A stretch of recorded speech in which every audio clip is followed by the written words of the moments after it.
요즘은 커피가 몸에 좋다라는 말들이 정말 많죠. 각종 연구에서 커피의 좋은 효과가 발표되고 있는데요. 오히려 건강에 해가 된다라는 연구 결과도 많이 나온다는 사실은 아시나요? 특히 특정인들에게는 커피가 독이 될 수도 있다는데, 오늘은 커피를 많이 먹었을 때 신장이 망가질 수도 있다라는 놀라운 최신 연구 결과를 알려드리고자 합니다. 사실 커피는 독이다, 이런 말 들으시면 믿으시겠어요? 그런데 과거에는 이렇게 생각하는 사람들이 정말 많았었습니다. 사실 이렇게 된 것에는 역사적인 배경도 있는데요. 옛날부터 커피는 독이냐 약이냐 많은 논란이 있어 왔습니다. 사실 커피는 원래 유럽이 아닌 에티오피아가 원산지예요. 에티오피아에서 시작한 커피는 오랜 시간이 지난 후에 유럽으로 전해진 것이죠. 처음 유럽으로 커피가 전해졌을 때에는 이 커피는 일종의 스마트폰과 같은 신문물이었던 겁니다. 이런 신문물들이 전파되면 어떻게 되나요? 열렬한 지지자도 생기지만 한편에서는 안티도 발생하는 것이에요. 요새도 스마트폰의 유해성에 대해 이야기하는 사람들 많잖아요? 커피도 그랬던 겁니다. 이런 역사는 유럽 전역에 커피가 퍼졌을 때로 거슬러 올라가 볼 수가 있는데요. 18세기 스웨덴의 왕 구스타프 3세는 심지어 커피가 인간을 서서히 죽여간다라고 생각을 했습니다. 커피를 마시면 강제로 정신이 번쩍 들고요. 잠도 안 오니까 정말 이상했던 거죠. 아마 그분은 카페인이 너무 잘 받는 체질이었나 봅니다. 커피가 독인지 아닌지 궁금했던 구스타프 3세는 지금으로 치면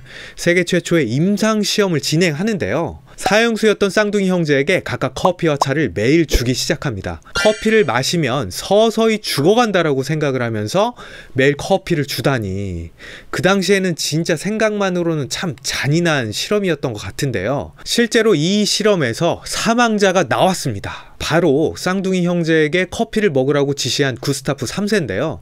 구스타프 3세는 이 실험 결과를 보지도 못하고 제일 먼저 세상을 떠납니다. 그 다음에 세상을 떠난 사람들이 이 실험을 보고하던 의사들이에요. 이 쌍둥이 사형수들은 어떻게 됐냐고요? 80대까지 장수했다라는 카더라가 전해오거든요. 사실은 언제까지 살았는지도 모릅니다. 기록에 안 남을 정도로 정말 오래 살았다고 전해져 내려옵니다. 아, 커피 먹고 이렇게 오래 살았으니까 커피는 약이구나, 이런 생각이 막 드실 것 같은데 말입니다. 최근 커피는 점점 건강에 이롭다는 쪽으로 의견이 기울고 있습니다. 커피를 마시면 사망률이 줄어든다라는 연구 결과도 요새 정말 많은데요. 그런데 놀랍게도 최근에 나온 연구에 의하면 특정 사람들은 이 커피를 마시면 신장이 망가져서 신부전에 걸릴 확률이 3배나 높아진다라는 연구 결과도 나왔습니다. 이렇게 논란에 휩싸인 커피 좀 더 자세히 살펴보겠습니다. 사실 지금까지 알려진 커피의 효능을 보면 놀라울 정도예요. 커피의 효능을 보자면요, 가장 먼저 커피는 싸울 때 좋다입니다. 싸울 때 좋아? 이게 뭔 소리야? 이렇게 생각하실 분들 많으실 텐데요. 커피를 먹으면 집중력이 좋아진다는 겁니다. 그런데 그 원리가 사람이 싸울 때 집중력이 좋아지는 원리와 같은 그런 메커니즘으로 정신이 바짝바짝 올라간다는 의미인데요. 아침에 축 늘어져 있는데 커피 한 잔 마시면 20-30분 지나고 나면서 막 눈이 초롱초롱해지고 또렷또렷해지죠. 이게 바로 오늘 하루 싸울 준비가 됐다는 겁니다. 하루하루가 전투인 게 우리 현대인 아닌가요? 전투 들어가기 전에 어떻습니까? 막 심장이 뛰면서 손끝 발끝으로 찌릿찌릿하게 피가 통하는 느낌. 검투장으로 들어가는 검투사가 이런 감정을 느꼈을 것 같은데요. 커피가 바로 이런 정신적으로 검투사를 만들어주는 그런 음료라는 거죠. 커피에 들어있는 카페인은 중추신경계와 심장을 자극하는데요. 마치 전투 상태에 돌입한 것처럼 일시적으로 힘을 솟게 합니다. 또 졸음과 이완을 촉진하는 아데노신이란 성분의 작용도 억제를 하는데요. 이렇기 때문에 각성 효과가 나타나는 겁니다. 또 우리가 우울할 때는 뇌에서 세로토닌이 부족해진다고들 그런 말을 하거든요. 이 세로토닌의 양을 늘려주는 효과를 가지고 있는 게 바로 이 카페인입니다. 이 세로토닌이 늘어나면 기분도 같이 좋아지는 거예요. 정신과에서 처방하는 항우울제도 이 세로토닌에 작용하는 약이거든요. 그러니까 커피를 먹으면 기분도 좋아지는 거예요. 실제 연구에서도 이게 나타나는데요. 미국 하버드 공중보건대학 연구팀은 매일 4잔의 커피를 마시는 여성의 우울증 발병 위험이 약 20%나 낮게 나타났다라는 연구 결과도 발표하기도 했습니다. 기분만 좋아지는 게 아닙니다. 제가 아까 커피는 우리 몸을 검투사로 만들어주는 음료라고 했는데요. 검투사가 살이 찌면 되겠습니까? 커피는 살도 빼준다, 뭐 그런 연구들도 참 많아요. 커피를 먹으면 신진대사가 빨라져서 더 많은 지방을 태우고 체중 감량에 도움을 준다는 건데요. 기분도 좋아지고 신진대사도 늘어나니까 사람이 자연스럽게 운동도 더 하게 되는 거 아니겠습니까? 그래서 커피를 마시면 신체 활동성이 증가하니까 운동을 하기 전에 커피를 마시면 지구력 향상에 도움을 주고 운동 중 근육 통증을 감소시킨다라는 그런 연구 결과도 있습니다. 또 카페인이 진통작용을 한다고요? 이 말에 깜짝 놀라시는 분들 계실 텐데요. 실제 그렇습니다. 그래서 진통제에 카페인이 같이 들어간 약물들도 참 많거든요. 이처럼 다양한 곳에 약으로 쓰이는 카페인. 그런데 이렇게만 다 좋으면 아무나 다 먹어도 될 것 같은데 최근에 나온 연구 결과 이 커피를 너무 많이 마시면 오히려 신장이 망가진다라는 그런 연구 결과가 나와서 정말 충격을 주고 있습니다. 대체 왜 그런 걸까요? 이탈리아의 파도바 의과대학의 심장내과 전문의 교수팀이 외래 환자 약 1000명을 대상으로 약 8년간 추적한 연구 결과에 따르면요. 특정 유전자의 변이를 가진 사람은 커피를 먹고 신장이 망가질 수 있다는 그런 연구 결과가 나왔습니다. 바로 CYP1A2 유전자의 변이인데요. JYP 아닙니다. 이 변이 유전자를 가진 사람들은 커피를 하루 3잔 이상 마실 경우 신장이 망가질 위험이 확 올라가는 것으로 나타났습니다. 특히나 신장기능장애의 3대 위험 요소인 알부민요, 신장사구체의 과열과 고혈압 위험도 같이 높아졌다고 합니다. 정확히 말씀드리자면요. 알부민요 위험이 2.7배, 사구체 여과열 과다 위험이 2.5배, 고혈압 위험이 2.8배나 높았다는데요. 그럼 CYP1A2가 도대체 뭐냐? 쉽게 말하면 간에서 약물을 해독하는 데 쓰이는 단백질이에요. 사이토크롬 P450이라고 부르는 강력한 해독작용을 하는 효소군이 간에 많이 있는데요. 이 효소군들은 다양한 약물들을 해독하는 데 관여합니다. 이 사이토크롬 P450 중에는 다양한 단백질이 들어있는데요. CYP1A2의 경우에는 카페인을 해독하는 것으로 유명합니다. 그런데 카페인을 해독하는 단백질이 망가졌다? 그럼 어떻게 되겠어요? 당연히 카페인이 해독이 안 되면서 카페인이 약이 아닌 도구로 작용하게 될 것입니다. 그러니까 몸에 무리를 주게 되는 거죠. 이런 효과는 우리 몸에 당장 나타날 것입니다. 즉 커피를 조금만 먹어도 잠이 안 오는 것이죠. 하루에 커피를 3-4잔씩 마셔도 눕기만 하면 잠을 잘 자는 사람이 있는가 하면요.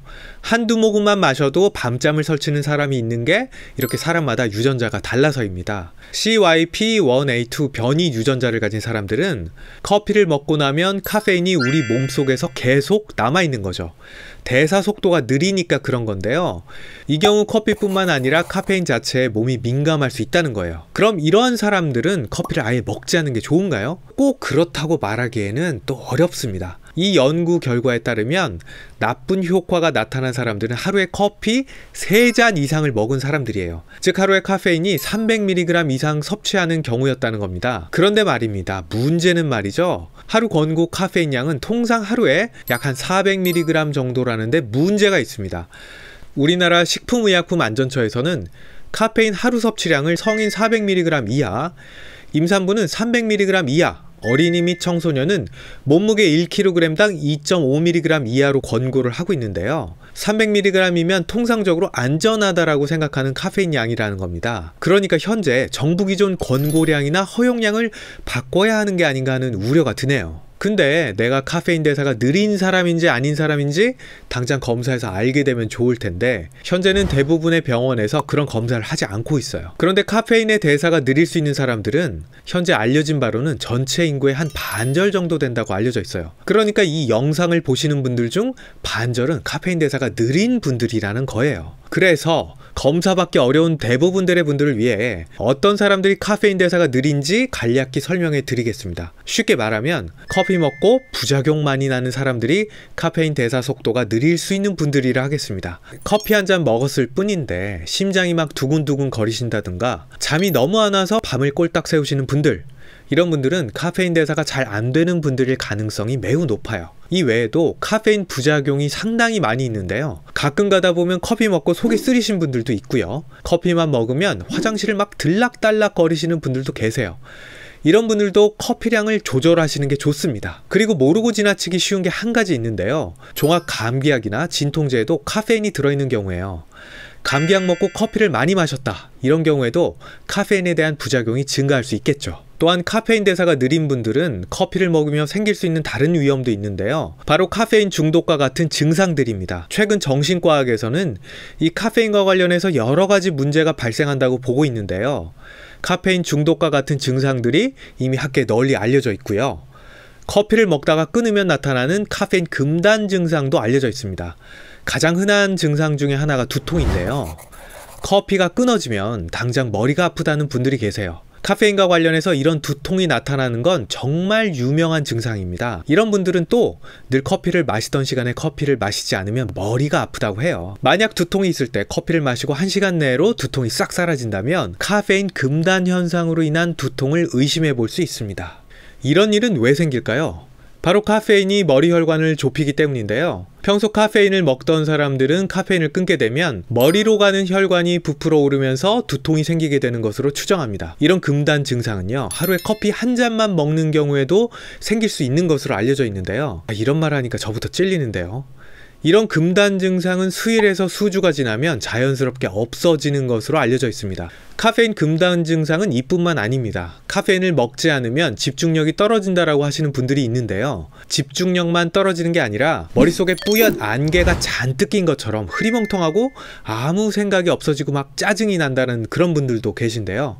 이것도 금단 증상일 수가 있는 겁니다. 이렇게 커피를 마시지 않아서 일상생활에 지장을 받는다면 카페인 금단 증상을 의심해 봐야 합니다. 어떤 분들은 배가 아프고 근육통이 느껴진다라고 말을 하기도 하는데요. 이거 그냥 몸살 아니야? 엄살이냐? 뭐 이렇게 헷갈리실 수도 있는데요. 이런 증상도 카페인과 관련된 증상일 수가 있습니다. 사람에 따라서 커피를 한 잔만 마시는 사람도 이런 증상이 일어난다는 것은 부작용이 이미 유전자에 박혀 있다라고도 이야기할 수 있겠네요. 그러니까 말씀드린 부작용들이 쉽게 나타나는 분들은 커피를 드실 때 조심하셔야겠어요. 이미 카페인 금단 현상이 나타나고 있는 것 같다 하시면요, 커피를 하루아침에 바로 끊는 것보다 하루 마시는 양을 조금씩 줄여보시면서 이 양을 조절을 하시고요. 그리고 금단 증상은 수주에 걸쳐서 개선이 되기 때문에 인내심을 가지고 끊어보시길 권고드립니다. 이런 분들은 또한 디카페인 커피를 드시는 것도 좋은데요. 호주 시드니 대학교 연구팀은 얼마 전에 커피 금단 현상을 디카페인 커피로 해소할 수 있다라는 연구 결과를 발표하기도 했는데요. 커피를 하루 3잔 이상 마시는 사람 61명을 3그룹으로 나눠서 A그룹에겐 물을, BC그룹에겐 디카페인 커피를 줬습니다. 대신 B그룹에겐 이건 일반 커피입니다라고 거짓말을 했죠.